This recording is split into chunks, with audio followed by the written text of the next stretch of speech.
లోపల గ్రామస్తుల యొక్క సమ్ముఖము లోపల ఇక్కడ గత్ప గాతనాథేశ్వరి యొక్క ఆలయము లోపల గ్రామ ప్రజల యొక్క ఆధ్వర్యం లోపల ఇక్కడ ఉన్నాము. గత్ప గాతనాథేశ్వరి యొక్క సంక్షిప్త పరిచయము ఇప్పుడు గత్ప ఈ యొక్క వెంకటప్ప గారు సంక్షిప్త కిరు పరిచయం మనకు చేస్తున్నాడు. మనమందరము విందాం. సార్, మీ యొక్క కిరు పరిచయము. నా పేరు వెంకటప్ప, గత్ప గ్రామము, దామరగిద్ద మండలము, జిల్లా మహబూబ్ నగర్, నారాయణపేట జిల్లా. నాగేంద్రహారాయ త్రిలోచనాయ భస్మాంగధరాయ మహేశ్వరాయ నిత్యాయ శుద్ధాయ దిగంబరాయ తస్మై నకారాయ నమః శివాయ. గత్పగాతనాథేశ్వరుడు, మెతుకు భూతనాథేశ్వరుడు, అంద్రిక బేతాళేశ్వర స్వామి అంటారు, లోకనాథేశ్వర స్వామి అని ఆయనకు 2 పేర్లు ఉన్నాయి. ఈ యొక్క గత్ప గాతనాథేశ్వర స్వామి అత్యంత పురాతనమైన దేవాలయము, బహుప్రముఖమైంది, పెద్ద దేవాలయము. మహమ్మదీయ పరిపాలన మొదటివాడైన ఔరంగజేబు ఈ దేవాలయాన్ని అంతా కొల్లగొట్టబడి ఇది చిన్న శివభక్త మండలి సహాయంతోన, గ్రామస్తులందరి సహాయంతోన మళ్ళీ ఆ గాతనాథేశ్వర స్వామి పునర్నిర్మాణం జరిగింది. పూర్వము ఇది త్రిలింగ దేశముగా పరిగణించబడ్డది. 3 శివభక్తులు, గాతప్ప, భూతప్ప, హరప్ప అనే 3 భక్తులు, 3 శివభక్తులే. ఈ 3 శివభక్తులు 3 దేవాలయాలు కట్టించిండు.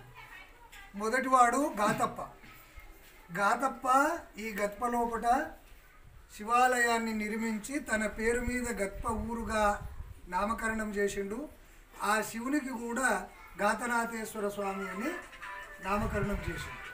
ఇప్పుడు హరప్ప, గాతప్ప, లోకప్పన, హరప్ప, భూతప్ప, గాతప్ప అంటే వీళ్ళు 3 అన్నదమ్ముల? 3 అన్నదమ్ములు, 3 శివభక్తులే. వాళ్ళు యా ప్రాంతానికి, యా గ్రామము జంజంతో నిర్దేమన్నా కొద్దిగా వాళ్ళ ఇట్రి మాత్రము మెదుకు అని అంటారు మనము.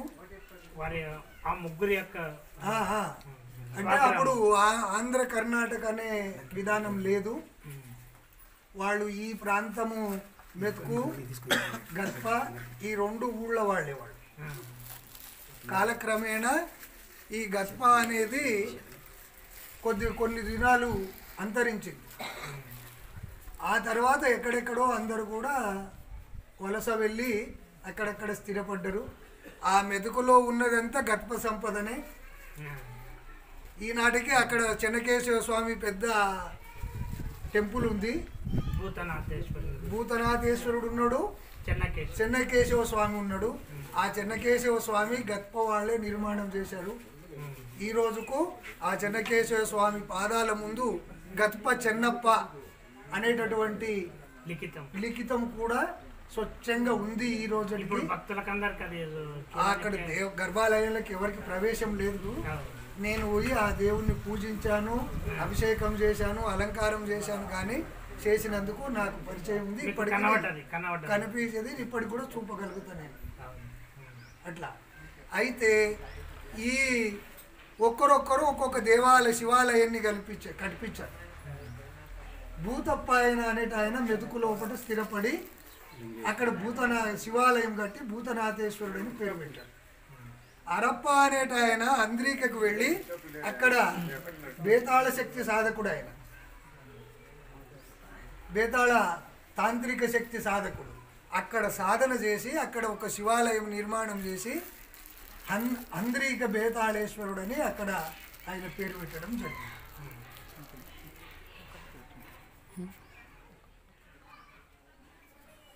పేరు పెట్టడం జరిగింది. అయితే ఈ ముస్లింలు దండయాత్ర లోపల ఈ దేవాలయాలు అందరిక మిగిలింది, భూతనాథుడు మిగిలాడు.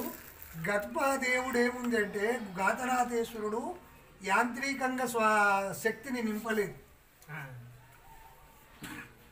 ఆ భూతనాథునికి ఆ బేతాళేశ్వరునికి బేతాళ శక్తి చేత ప్రతిష్ఠ చేసి వాళ్ళని దైవశక్తిని ఎక్కువ సంపన్నం చేశాడు. ఈ గాతప్ప అనేట ఆయన శివభక్తితోనూ సంపూర్ణంగా సామాన్యంగా యంత్రతంత్రం లేకుండా స్థాపన చేశాడు.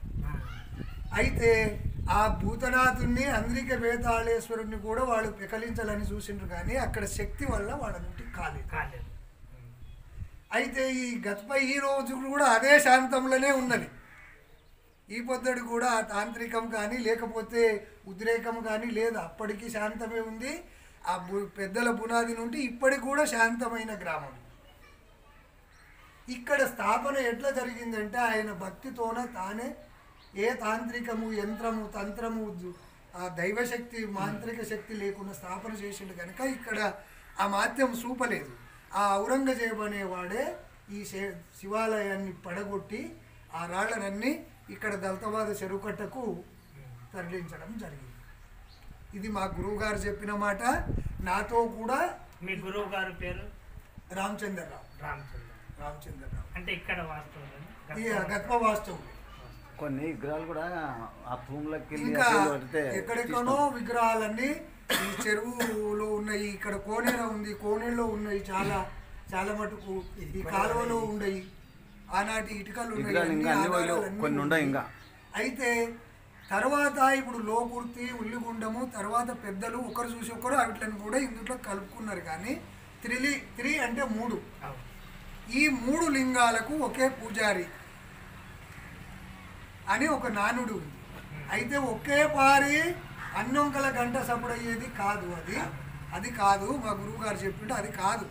కానీ ఒకే భక్తుడు గత్పలోపట తెల్లవారుజాము లేచి ఇక్కడ అభిషేకం చేసి మెతుకుకు వెళ్ళి అక్కడ అభిషేకము పూజ పునస్కారాలు చేసి అందరికెళ్ళ పోయి మధ్యాహ్నానికల్లా అందరికకు చేరి అక్కడ శివార్చన చేసి అక్కడ వంట చేసుకొని దీక్ష చేసుకొని నైట్ అక్కడ వండుకునేవాడు.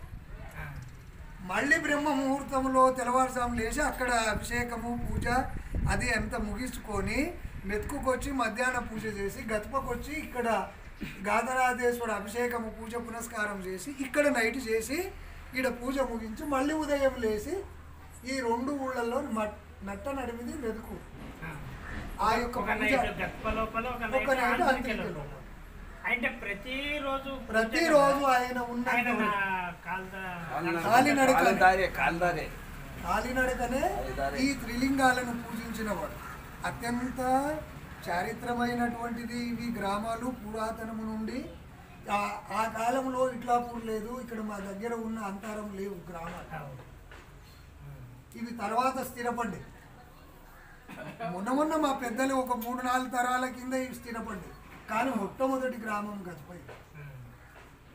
ఈ గతప మెతుకు అందరిక ఈ మధ్యలో ఉన్నది త్రిలింగ ప్రదేశం అని పెద్దల చెప్పడం విన్నాము. కనుక ఆ స్టోరీ కూడా నా దగ్గర ఉండే, అదేదో ఈడ ఆ కాగితాల్లో ఇక్కడక్కడ పడేసుట్ల పోయింది. ఇంకా ఏమేం చేసిండు ఔరంగజేబు, ఎప్పుడు పడగొట్టిండు, దళితబాద చెరుకట్ట గురించి. ఆ దళితబాద చెరుకట్ట మీద ఒక వెంకటేశ్వర స్వామి ఆలయం ఉంటుంది. ఆ ఆలయం ఇప్పటికీ ఉంది. ఆ వెంకటేశ్వర స్వామి అది ఏమంటారు మంటపము, రాతి మంటపం ఉంది కదా, ఆ మంటపము ఆ వెంకటేశ్వర స్వామి బొమ్మ ఈ గాతనాథేశ్వర స్వామి యొక్క దేవాలయం శిల్పాలే.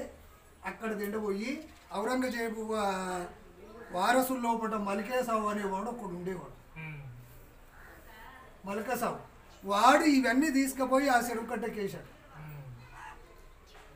అయితే రాను కాలక్రమేణా ఆ మలికేసావు ఆ చెరుకట్ట కట్టాడు కాబట్టి అక్కడ గుట్ట పైన పరమటి భాగంలో పూట ఒకటి పలుగురాళ్ళ గుట్ట ఉంటుంది, 2 గుట్టలు ఉంటాయి.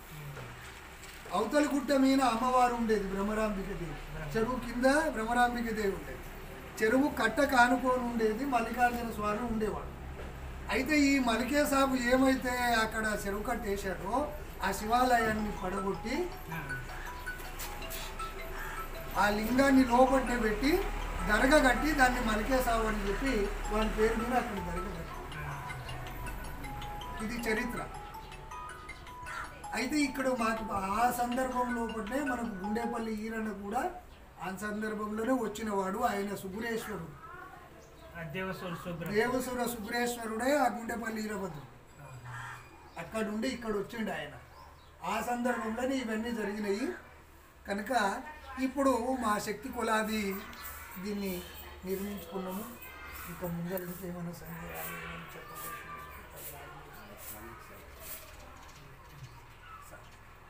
ఇది కనుక ఈ త్రిలింగాలని కూడా ఈ ప్రాంతం వాళ్ళు ఏ ప్రాంతానికి ఆ ప్రాంతం దైవము కులదైవంతో సమానం. కనుక ఈ మన ప్రాంతం వాళ్ళు తప్పకుండా ఎప్పుడో ఒకసారి ఈ త్రిలింగ యాత్ర చేసి అందరూ కూడా ఈ త్రిలింగాలను కర్ణాటక ఇటు తెలంగాణకు అందరికీ తెలిసేటాక చేస్తారని భక్తులనంతా ఆశిస్తూ ఆ యొక్క సాక్షాత్ గాతనాథేశ్వర సన్నిధానంలో ఈ అవకాశం వచ్చినందుకు నా గురువుగారి ఆజ్ఞను అనుకుంటాను, శివుని ఆజ్ఞ అనుకుంటాను.